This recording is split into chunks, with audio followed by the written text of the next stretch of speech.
Thank you, Bob. As the start of the new school year approaches, districts are still unclear on how to handle medical marijuana on school grounds. The confusion comes because of conflicting sections of Florida state law as well as federal law.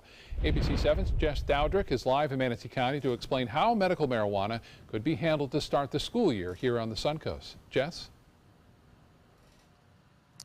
Good evening, Haley and Scott. Here at Manatee County School District, they plan to handle it case by case. Administrators will look at each situation and evaluate how necessary medical marijuana is for that student. At least that's how it'll be handled until state law and or school policy is changed.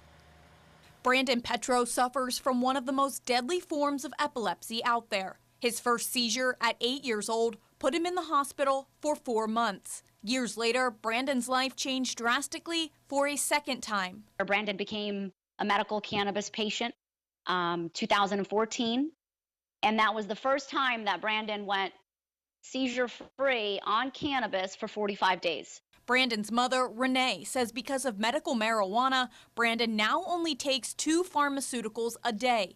This is no different than any other medicine. Because Brandon's epilepsy is so severe, Renee says he could die if she's not careful. So she's taken him out of school. But Renee continues to fight for the students who are still in school and need medical marijuana. No child or adolescent should be left behind because they cannot utilize this in the school setting. The problem is Florida state law contradicts itself. At one point, it says that for minors, the caregiver or the one who administers the medical marijuana is a parent or legal guardian.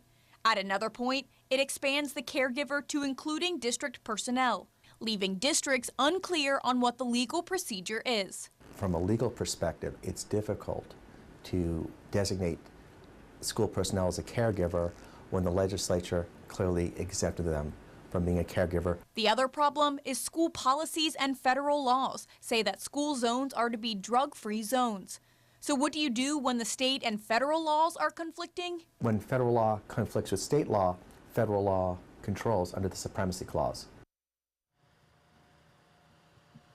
So it's safe to say that nothing will be changing between now and when school starts. However, it is possible that state lawmakers will look at this legislation and make some changes during their next legislative session. When it comes to school policy, again, that's up to the district. Reporting live in Manatee County, Jess Dowdrick, ABC 7, your Suncoast News.